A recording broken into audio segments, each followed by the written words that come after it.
The 1978 FIFA World Cup was the 11th edition of the tournament. This was the World Cup when Argentina finally broke through and became world champions for the first time. Despite this, it has since become known as one of the most controversial in the competition's history. But what was so contentious about this tournament? How did Argentina become champions? This is the story of the 1978 FIFA World Cup. In retrospect, the choice of host has been heavily criticised. The decision to select Argentina as host was made in 1966. Argentina President Juan Domingo Perón died of natural causes in 1974. The resulting power struggle led to a military coup known as the 1976 Argentine coup d'etat. Military dictator Jorge Rafael Videla seized power and became president. This dictatorship became known as the National Reorganization Process.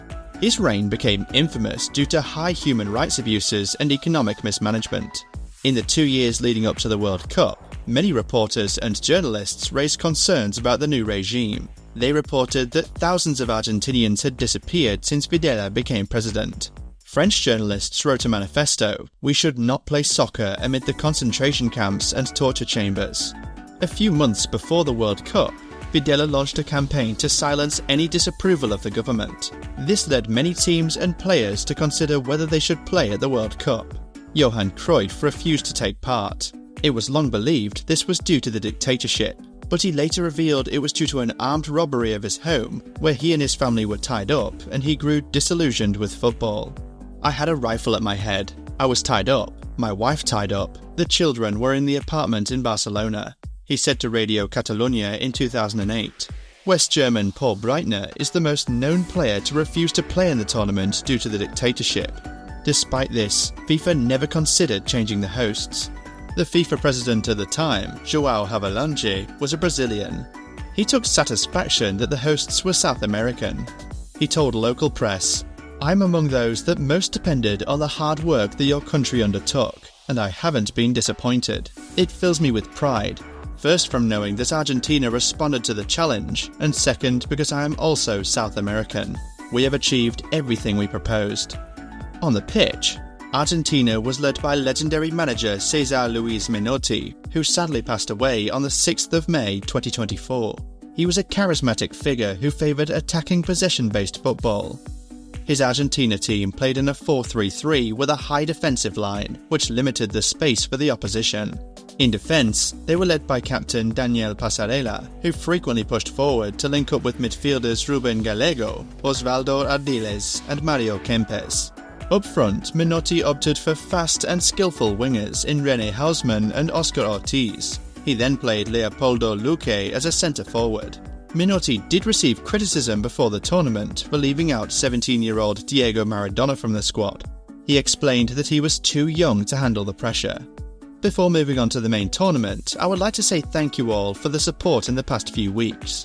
On April 26th, this channel hit 100 subs and it has surged past 400 since. I genuinely appreciate it. For those who have not yet joined, please consider dropping a like, hit that subscribe and notification bell. My next video will be on the 1982 FIFA World Cup. Argentina was drawn into a tough group with Hungary, France and Italy. The fixtures were organised so that all of Argentina's games were played in the evening. The other fixture in the group was played in the afternoon. This meant Argentina knew exactly what result they needed before kickoff. FIFA decided this so that it would not affect ticket sales. After Italy beat France 2-1, Argentina played Hungary. The game started fast, with both teams creating chances, but Hungary took a surprise lead after just 9 minutes. 𝐾𝐨 𝐵𝐵 scored a tap-in after keeper Ubaldo Filol parried a shot into his path. The lead only lasted 5 minutes. Leopoldo Luque tapped the ball in after Hungary keeper Sándor Gulyás failed to catch a free kick. Both teams continued to attack in a competitive game, but it was Argentina who would seal the victory. In the 83rd minute, substitute Daniel Bertoni scored in an empty net after Hungary failed to clear the ball from the box. In their second game, Argentina played France in a highly entertaining encounter. France was led by a young Platini, and they played beautiful attacking football. This led to a first half where both teams had numerous chances to score. But just before half-time, it was Argentina who broke the deadlock. They were awarded a penalty after a handball in the box.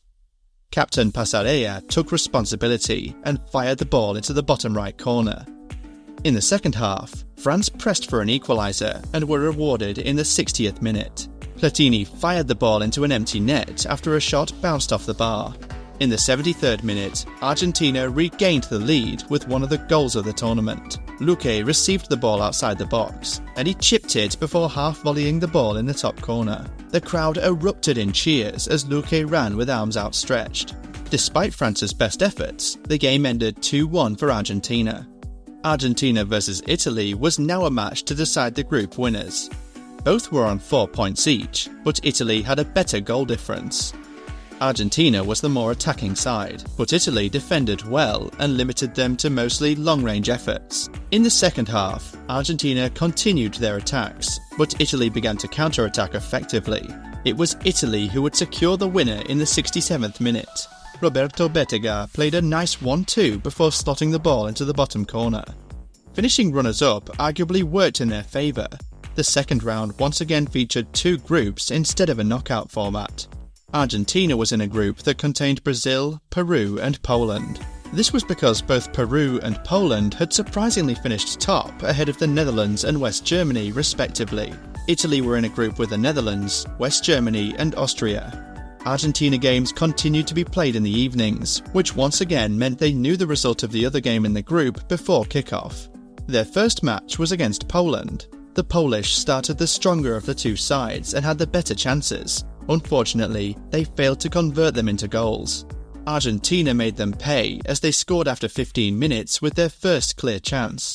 Mario Kempes met a cross and headed the ball into the near post. In the 37th minute, Kempes stopped a certain goal by Poland by diving and using his hand to save the ball. Kempes was not sent off and the Polish penalty was saved. Another point of contention came in the 70th minute when Poland made strong appeals for a penalty that was waved away by the ref. Kempes sealed a 2-0 win a minute later. He received the ball just inside the box and he dropped his shoulder to get past a defender before slotting the ball into the bottom corner. In the second game, Argentina played arch-rivals Brazil. The match would become known as the Battle of Rosario. The game was marred by repeated fouls throughout the game.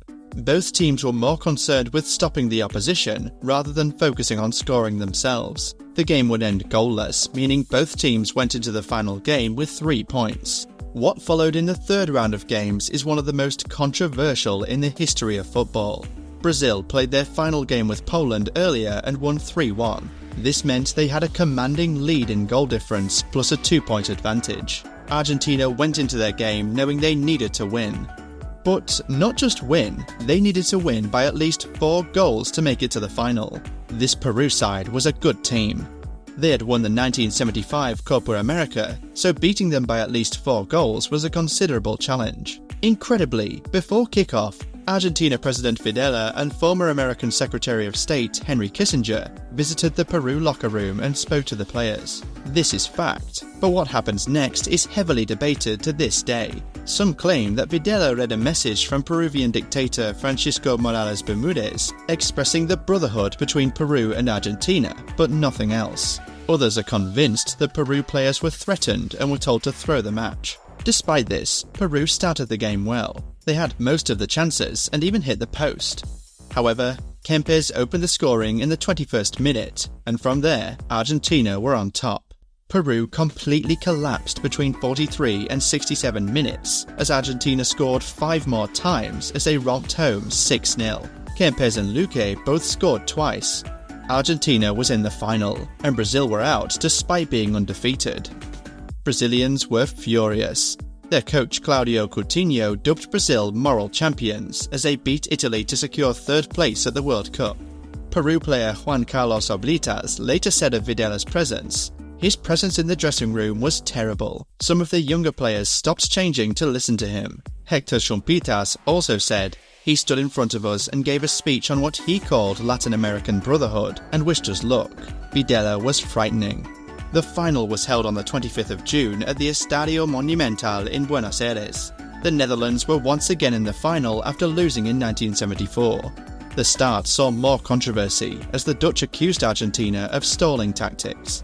Their team bus took a long and unexpected detour before reaching the stadium, and the Dutch then had to wait 5 minutes on the pitch before Argentina finally came out for kickoff. The Argentina players then questioned the legitimacy of a wrist cast worn by René van der Kerkhoff despite wearing it in previous games. The Dutch threatened to walk off, but Italian ref Sergio Gonella gave in to the complaints and René was forced to apply more bandage around it. Once the match finally kicked off, fouls and aggressive play riddled it. Both teams broke up play by committing fouls. The Netherlands had the best chance of the opening half an hour, but missed with a free header. They had another great chance, but keeper Ubaldo Filol made a fine save. Argentina made them pay when Kempes received the ball, drove into the box and scored with a low show after 38 minutes. Filol pulled off another fantastic save before halftime when he stopped a shot from close range with his foot. In the second half, the Netherlands pushed for an equaliser and created more chances. Argentina played primarily on the break and had opportunities to extend their lead. In the 82nd minute, 𝐵𝐵𝐵𝐵 finally converted for the Dutch as he headed in powerfully from a cross to level the game. In the final minutes, one of the great what-if moments of Dutch football occurred. A long ball found Rob Rensenbrink, who took a shot from close range but hit the post. The final was going into extra time. The game continued to be end-to-end in extra time, but it was Kempes once again who scored in the 105th minute. He dribbled past two defenders in the box before taking a shot that the keeper saved but bounced off Kempes' knee, then scrambled it into the goal. The Dutch pushed for the equaliser, but Argentina effectively exploited the extra space and counter-attacked. In the 115th minute, Bertoni sealed the win after the ball fell to him in the box and he fired it into the bottom corner. Argentina was finally the world champions. The win triggered incredible celebrations and created one of the most iconic photos in Argentinian history. Argentina players Tarantini and Filol collapsed to their knees, and an Argentinian fan with no arms joined them as the three hugged each other on the pitch. A moment referred to as the soul hug. For Videla, it was mission accomplished. He had showcased Argentinian superiority on a global stage. But this World Cup would be forever marred in controversy. During this regime, over 30,000 Argentinians disappeared. Notable stats from the tournament include 102 goals were scored in 38 matches, an average of 2.68 per match. The average attendance for the tournament was 40,679 per match. Argentina and the Netherlands were top scorers with 15 goals each. Argentina conceded 4 goals. Mario Kempes was the top scorer with 6 goals. Brazil was the only undefeated team. My next video will be on the 1982 World Cup, so if you want to learn more, subscribe and hit that notification bell. Thanks for watching.